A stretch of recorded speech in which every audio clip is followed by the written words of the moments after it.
Before 3D mascots dominated the PlayStation era, one limbless hero floated onto the scene and proved that 2D platformers still had magic left to show.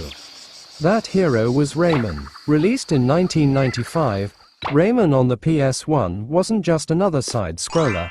It was a showcase of lush hand-drawn art, impossibly smooth animation, and a difficulty curve that tested even the most seasoned gamers. Today, we're diving into the technical brilliance and legacy of Rayman on Sony's debut console.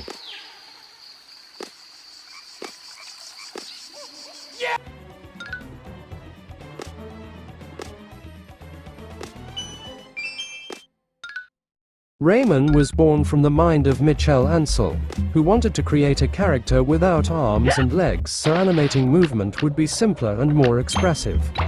Originally conceived for the Atari Jaguar, the project shifted to the PlayStation, where Sony was desperate for mascot-style games to compete with Nintendo.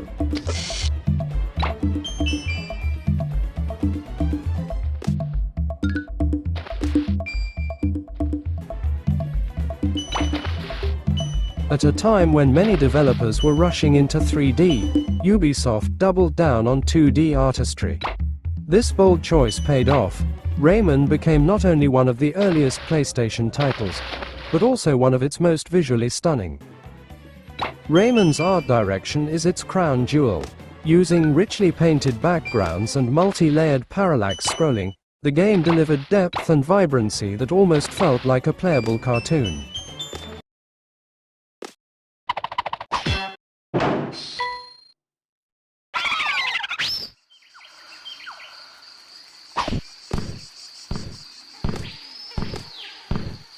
Each world, from the Dream Forest to Band Land, had its own color palette and visual identity, pushing the PlayStation's sprite handling capabilities hard.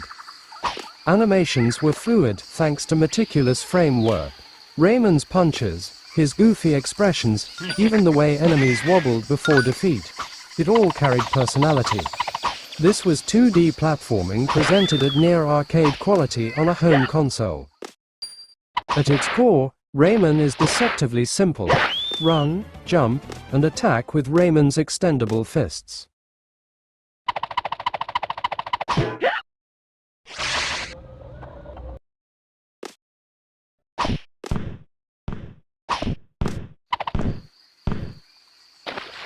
But progression hinges on unlocking abilities, helicopter hair glides, grappling with rings, and charge attacks. This slow drip of upgrades kept the gameplay evolving while demanding mastery of earlier skills. Level design was intricate, mixing precision jumps, hidden paths, and collectible electoons. To truly complete the game, you had to free every electoon, a task that required absolute perfection across brutal late-game stages.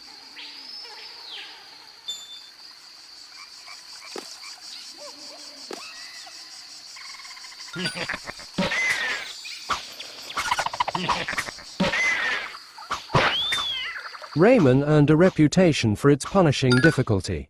Lives could vanish quickly, and checkpoints were sparse. The PS1 version was slightly more forgiving than the Jaguar original, but it remained a game where memorization and razor-sharp timing were essential. Yet the difficulty wasn't just unfair padding. It was intentional. Ubisoft designed Rayman as a game to last.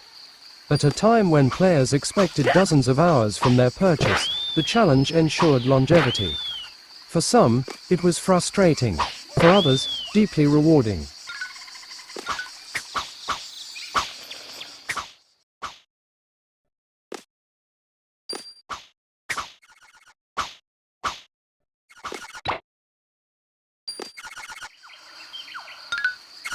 Rayman's soundtrack, composed by Remy Gazel, deserves equal praise. Mixing whimsical melodies with atmospheric tracks, the score perfectly matched the tone of each world. Bandland's jazzy riffs, Picture City's playful tunes, and the eerie calm of the Blue Mountains gave Rayman a musical identity few platformers could match. Sound effects leaned cartoonish, Rayman's punches, enemy squawks, and environmental chimes all reinforcing that blend of charm and challenge.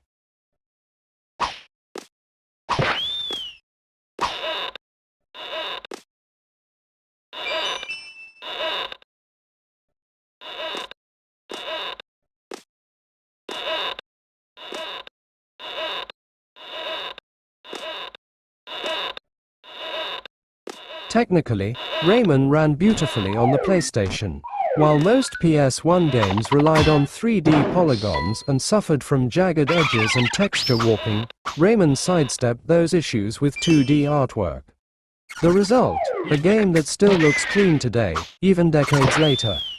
Compared to the Saturn and Jaguar versions, the PS1 release struck the best balance: sharp visuals, responsive controls, and wider availability.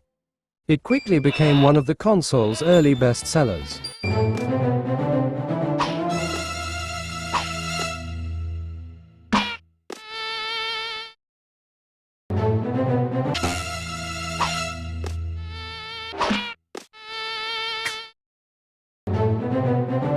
Rayman's success was more than financial. It established Ubisoft as a global player, paving the way for sequels like Rayman 2 and spin-offs that kept the franchise alive well into the 2000s. The game's art-first approach also influenced later platformers, reminding the industry that 2D still had a place, even as 3D mascots like Crash and Spyro took the spotlight. Today, Rayman's debut is remembered not just as a tough-as-nails platformer, but as one of the PlayStation's defining launch-era titles.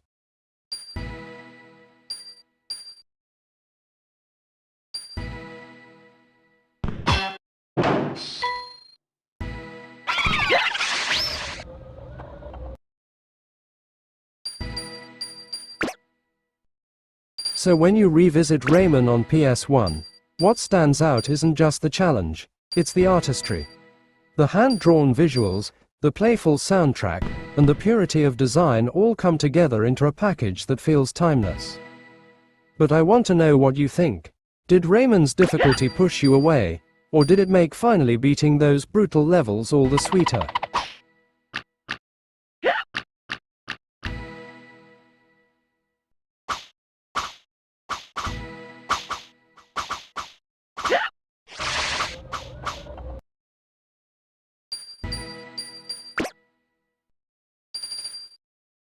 And where does Rayman rank for you among PlayStation's early classics? Drop your thoughts below, and let's celebrate this limbless legend together.